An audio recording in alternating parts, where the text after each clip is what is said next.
बेटा, तुम यहीं आसपास रहते हो क्या? हाँ जी अंकल जी बताइए। मेरे पास तुम्हारे लिए एक काम था।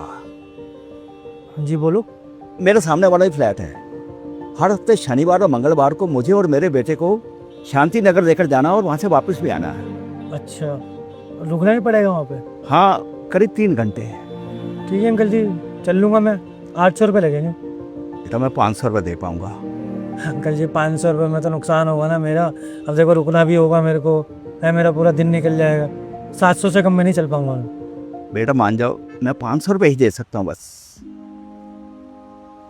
चलो ठीक है, फिर एक काम करते हैं, मैं रुकूंगा नहीं, आपको छोड़ दूंगा, फिर ऑटो चला लूँगा थोड़ी देर, फिर उसके बाद जब आपको आना होगा तो आप कॉल कर देना, मैं आ जाऊँगा। हाँ हाँ, ठीक है, चलेगा। ठीक है। शांति नगर में कहाँ जाना है वैसे आपको? DK hospital. आप डॉक्टर हो क्या? नहीं बेटा, मेरे बेटे की किडनी खराब है। उसे हफ्ते में 2 दिन डायलिसिस के लिए हॉस्पिटल ले जाना पड़ता है मुझे। ओह अच्छा, कितने बजे आऊँ फिर मैं?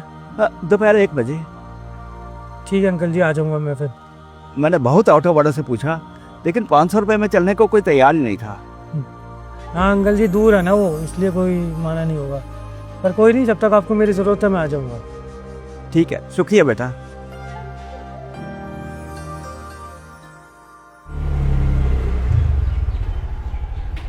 ये लीजिए अंकल जी, ध्यान से। तो चल बेटे, मैं आ रहा हूँ। बेटा, अगली बार से मैं 300 रुपये दे पाऊंगा। अंकल जी 300 रुपये में तो नुकसान होगा बहुत। बेटे की डायलिसिस और दवाइयों पर बहुत खर्चा हो रहा है। मैं अपनी पेंशन से मैनेज नहीं कर पा रहा। ठीक है अंकल जी, आप 300 दे देना फिर। शुक्रिया बेटे। जब नुकसान हो रहा है तो छोड़ दो ना। अरे अगर मैं मना कर दूंगा ना तो कोई और नहीं जाएगा, और अंकल जी की सिचुएशन ऐसी है कि क्या ही बोले।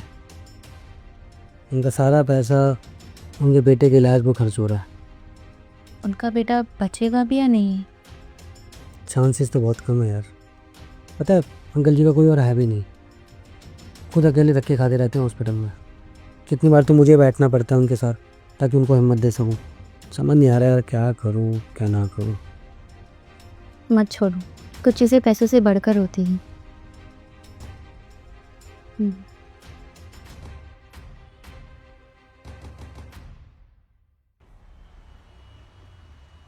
कैसे हो बेटा?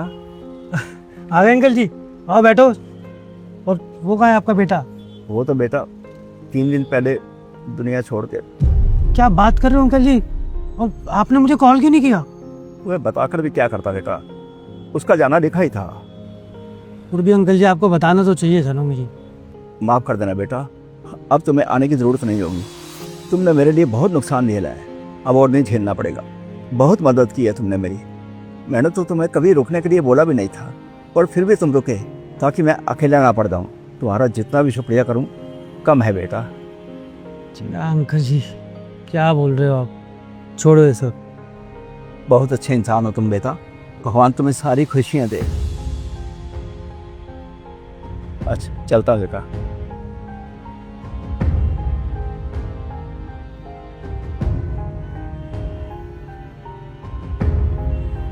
बेटा, मेरे बेटे की बीमारी ने मेरा सब कुछ छीन लिया,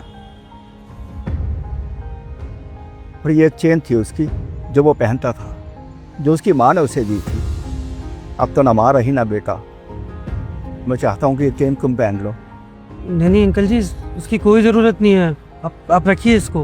प्लीज़ बेटा, तुम पहनोगे तो मुझे लगेगा कि जैसे मेरे बेटे ने ही पहन रखी है। ले लो बेटा।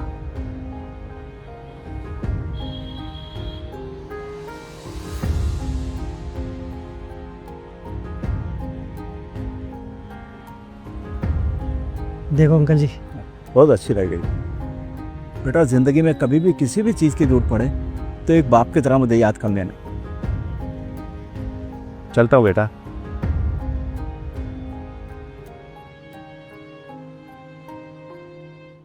छः साल का था मैं जब पापा मुझे छोड़ के चले गए थे।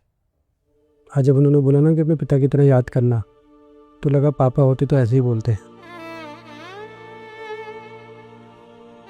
तुम सोच नहीं सकती हो कि मैं कैसा महसूस कर रहा हूँ भाई। क्या लग रहा है मुझे? इसलिए तो बोलते हैं कि कोई भी मदद कभी बेकार ही नहीं जाती। ये छोटी सी मदद ने एक रिश्ता ही बना दिया मेरा।